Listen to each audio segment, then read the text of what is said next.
Good evening. It's been quite a day today with all the freezing rain and snow and stuff.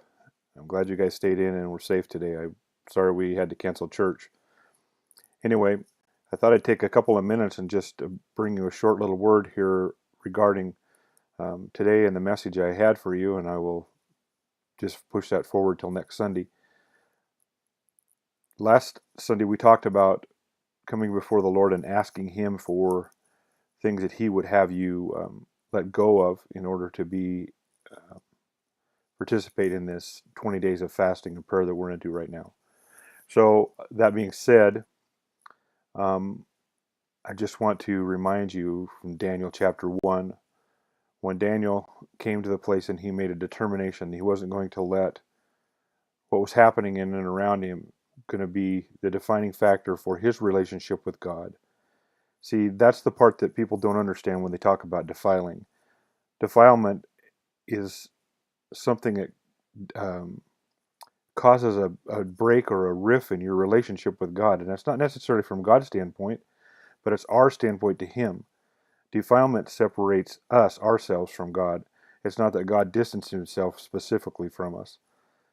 And so here's Daniel, and that was his choice.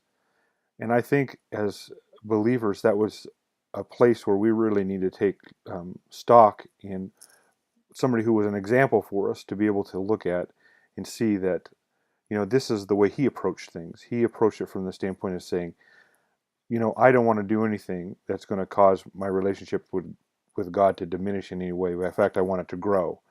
And so he said, I don't want there to be anything that we eat or we do or we act in this new environment that we're in that's going to cause a hiccup or a strain in my relationship with God.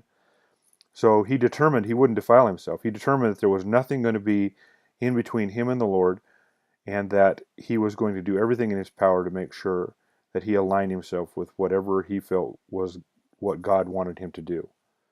And it paid great dividends for him and for his three companions. That's the part that gets lost in the translation sometimes, is that we don't understand that, the things we do, it's not that they're going to send us to hell specifically. The things we do cause there to be an issue between us and to God. Romans chapter 8 says that there's nothing going to separate us from His love, but we can separate ourselves from His love by distancing or pushing away or, um, participating in things that cause our relationship to be strained. And it's not that God steps away, it's that we step away. And we pull ourselves back, and we put the restraining up and keep God from coming close.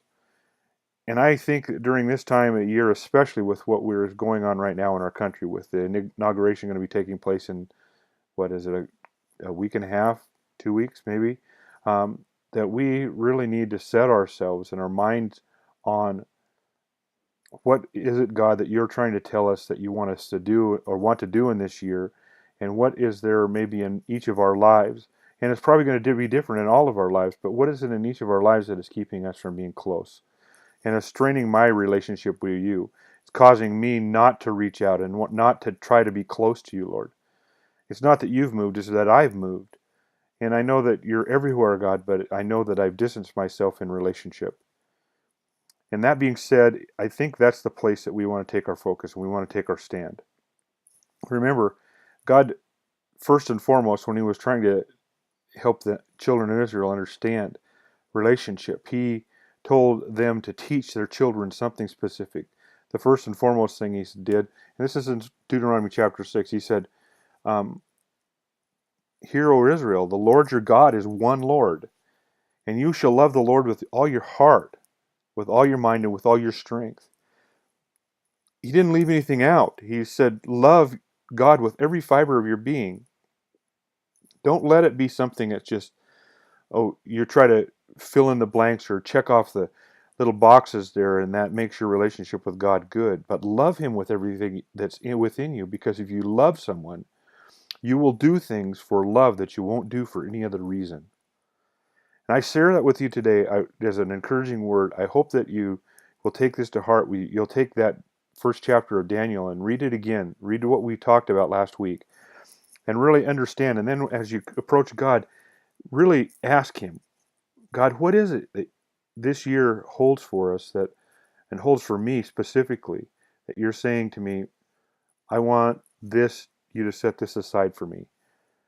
And during the time that you would normally participating in that behavior or that activity, that you would consider yourself or put yourself to prayer, and even sometimes of fasting, where you just take yourself out of, whatever it is. You just set it aside and give it to the Lord. Really set your heart to seek Him.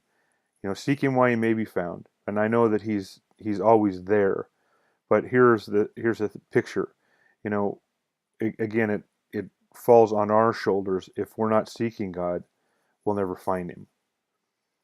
He's there, but if you don't look for Him, you're going to walk right past Him. You're going to spend your whole life. And how many times have you heard people say that they come to Christ and they said, man, if I would have done this years ago. And really they've danced around it, they walked around Him in relationship with Him, and really haven't given themselves over to really trusting Him. So here it is, folks. Starting in 2017, God loves you desperately. Like I tell you, He loved you so much He couldn't stand to live without you. He loves you just like you are, not like you should be, because no one will ever be like they should be. He's not angry with you. He's not mad at you. He's not looking for a reason to punish you or to cast you into hell. If that were the reason, He would have never sent Jesus Christ to die on the cross for us, because none of us fit that perfect bill. One of these days we will be complete, and that's where perfection takes place, and we'll be just like He wants us to be. But until that day, we got to struggle in these mud huts that we wear, these earth suits that we have, and go through all of the things we have to go through, continually reaching out and trusting Him, all the while loving Him with all of our heart, with all of our mind, with all of our strength.